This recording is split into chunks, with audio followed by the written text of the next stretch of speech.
I am challenging Nintendo patent. Well, that's what I like to believe. The issue is I don't have the money. Because I'm not getting sued by Nintendo for infringing on the patent, the only choice that I have is a PGR, post-grant review. And it only costs a measly $25,000. And then I have to pay for a lawyer to represent me. So safe to say, I don't have enough money. What I can do on the other hand is bring public attention.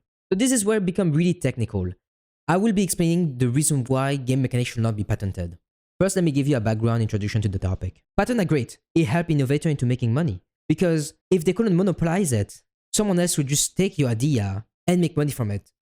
So why would you create something new when someone can just steal it? That is the idea behind patent. It protects your invention.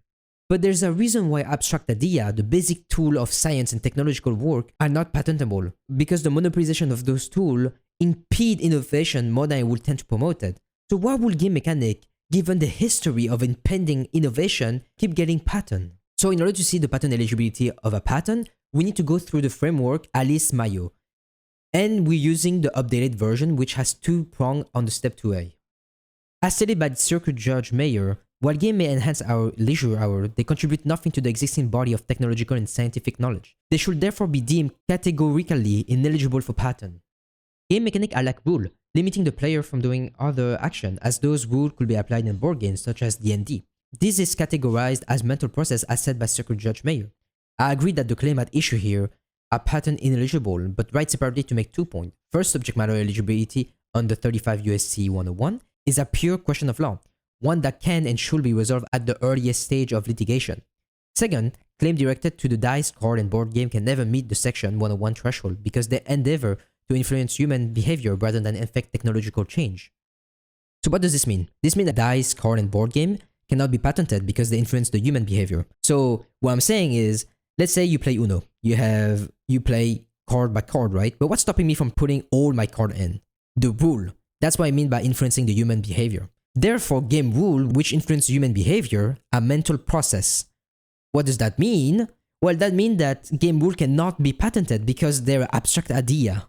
Now that we have confirmed that game mechanics are abstract idea, we need to go to step 2A prong 2. A claim reciting a judicial exception is not directed to the judicial exception if it also recites additional element demonstrating that the claim as a whole integrates the exception into a practical application.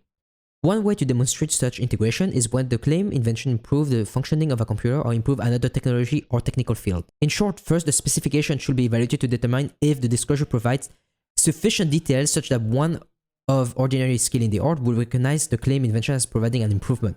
The specification need not explicitly set forth the improvement, but it must describe the invention such that the improvement will be apparent to one of ordinary skill in the art. As used in the Nintendo patent, a non-transitory computer-readable storage medium having stored therein a game program, the game program causing a processor of an information processing apparatus to execute. The addition of the game mechanic in a non-transitory computer-readable storage medium does not improve any concept. Rather, the transfer of content between computers is merely what computers do, as stated by Ultramercial Inc. v. Hulu.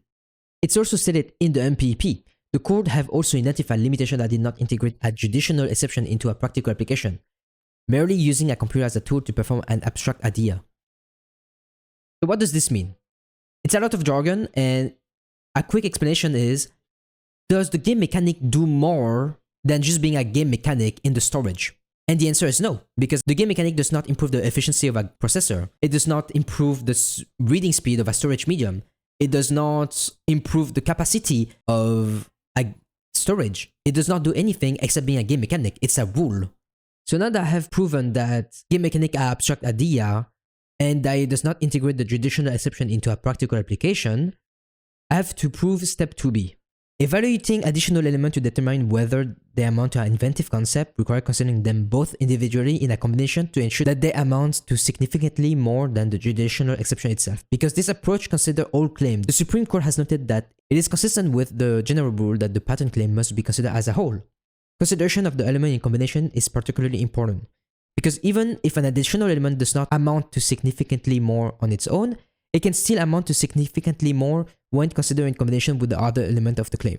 Limitation that the court have found not to be enough to qualify as significantly more when reciting a claim with a judicial exception include simply appending well-understood routine, conventional activity previously known to the industry, specified at a high level of generality to the judicial exception, A claim to an abstract idea requiring no more than a generic computer to perform generic computer functions that are well understood routine and conventional activity previously known to the industry as discussed in Alice Corp. And as said in the MPEP, whether the claim involves computer or other machinery merely as a tool to perform an existing process. Use of a computer or other machinery in its ordinary capacity for economic or other task, or simply adding a general purpose computer or computer component after the fact to an abstract idea does not integrate a judicial exception into a practical application or provide significantly more. So what does all this jargon mean? Well, it's quite simple.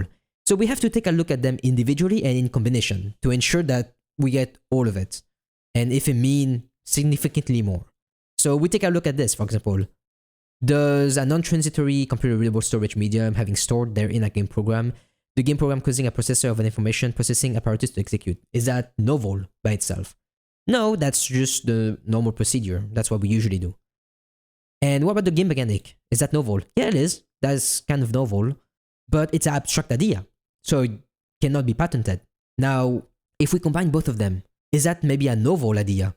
Well, storing a game mechanic is not novel. Everyone does that. That's the basic of making a game. So is there anything that make it more than it is? No, it doesn't. In conclusion, patent 1240, 3397 and patents that are mainly focused on game mechanics should not be patentable, as they fail the two-step Prong analysis.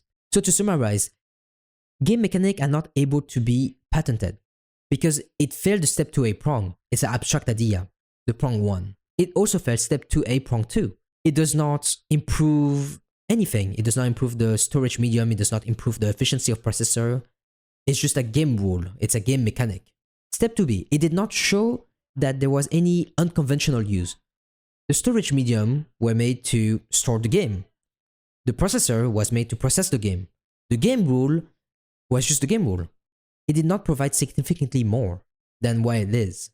And therefore, patent 1240 3397 should have not been patented because it failed every step in the Alice Mayo framework. So now we know that the patent should not have been granted. What can be done? Well, as an individual person, I cannot do much. I just don't have the money to file a post-grant review and hire a lawyer. I could try to make a fundraiser, but the cost could be upward from hundreds of thousands to millions. And post-grant review can only be done the first 9 months after a patent has been granted. The deadline is June 6, 2025 for this patent. So I believe the best move is doing a movement. Creating a public interest might make some change. So sharing this video will help. Ideally, we would want to have enough money to get a post-grant review. If the case is strong enough to invalidate the patent, this will create a precedent, which will be used as a base to reject other game mechanic patents. Therefore, being able to invalidate one single patent will be a huge step toward innovation in the gaming space. The only thing I ask you, the viewer, is to share this video. The more interest we get, the more feasible this mission becomes. I'm not the biggest fan of asking viewers to do things because most of the time it's for a selfish reason. But this time it's not. This is for the game community that has offered so much for me. This is going to be a long process. It is going to be an expensive movement, and even if we don't reach the monetary goal, as long as we bring public attention to it, my goal will have succeeded. So I wasn't sure how to call the movement. I'm thinking free game mechanics since is kind of summarize what we want to. We want to remove game mechanic pattern. So once again, I'm asking for your help. I can only do so much by myself, but together we might stand a chance. And thank you for taking the time to listen.